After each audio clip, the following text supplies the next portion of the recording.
بسم اللہ الرحمن الرحیم نحمده ونصلی علی رسولہ الکریم اما بعد فاعوذ باللہ من الشیطان الرجیم بسم اللہ الرحمن الرحیم۔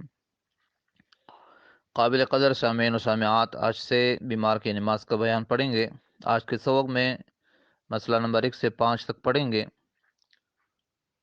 مسئلہ نمبر 1 ہے، نماز کو کسی حالت میں نہیں چھوڑنا چاہیے۔ جب تک کھڑے ہو کر پڑھنے کی قوت ہے تو کھڑے ہو کر نماز پڑھتی رہے، اور جب کھڑا نہ ہوا جائے تو بیٹھ کر نماز پڑھے، یعنی بیٹھے بیٹھے رکوع کر لے اور رکوع کر کے دونوں سجدے کر لے، اور رکوع کے لیے اتنا جھکے کہ پیشانی گھٹنوں کے مقابل ہو جائے۔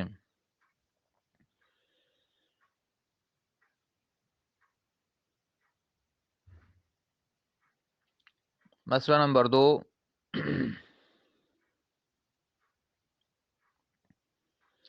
اگر رکوع سجدہ کرنے کی بھی قدرت نہ ہو تو رکوع اور سجدے کو اشارے سے ادا کرے، اور سجدے کے لیے رکوع سے زیادہ جھک جایا کرے۔ رکوع اور سجدے کو اشارے سے ادا کرے، اشارے سے مراد جھکنا ہے کہ رکوع کے لیے سر کو جھکائے بیٹھے بیٹھے، اور سجدے کے لیے پھر رکوع سے زیادہ سر کو جھکائے، تو یہ اشارہ ہو گیا۔ مسئلہ نمبر 3، سجدہ کرنے کے لیے تکیہ وغیرہ کوئی اونچی چیز رکھ لینا اور اس پر سجدہ کرنا بہتر نہیں ہے۔ سجدہ کرنے کے لیے تکیہ وغیرہ کوئی اونچی چیز رکھ لینا اور اس پر سجدہ کرنا بہتر نہیں ہے۔ جب سجدے کی قدرت نہ ہو تو بس اشارہ کر لیا کرے، یعنی سر کو جھکایا کر لیا کرے، تکیے کے اوپر سجدہ کرنے کی ضرورت نہیں ہے۔ یہ آج کل جو کرسیاں بنی ہوتی ہے جس پر آگے کی طرف تختہ لگا ہوتا ہے اور پھر اس پر سجدہ کرتے ہیں، تو یہ بھی بہتر نہیں ہے۔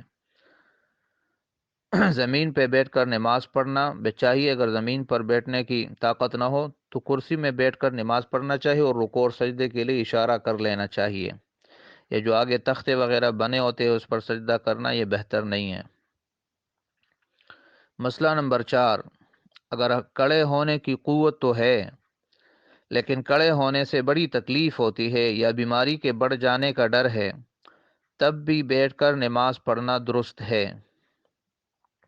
اگر کھڑے ہونے کی قوت تو ہے لیکن کھڑے ہونے سے تکلیف ہوتی ہے یا بیماری بڑھ جانے کا خوف ہے، تو بھی نماز بیٹھ کر پڑھنا درست ہے۔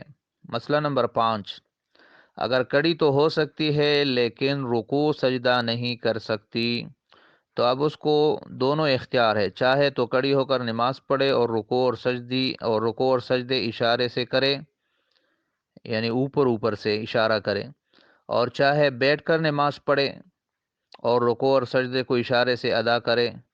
دونوں اختیار ہے، البتہ بیٹھ کر پڑھنا بہتر ہے، بیٹھ کر پڑھنا بہتر ہے۔ تو یہ آج کے مسائل ہے، امید ہے آپ کو سمجھ آ گئے ہوں گے، باقی انشاءاللہ اگلے سبق میں پڑھیں گے۔ اللہ تعالی ہمیں ان مسائل کو سمجھنے اور اس پر عمل کرنے کی توفیق عطا فرمائے۔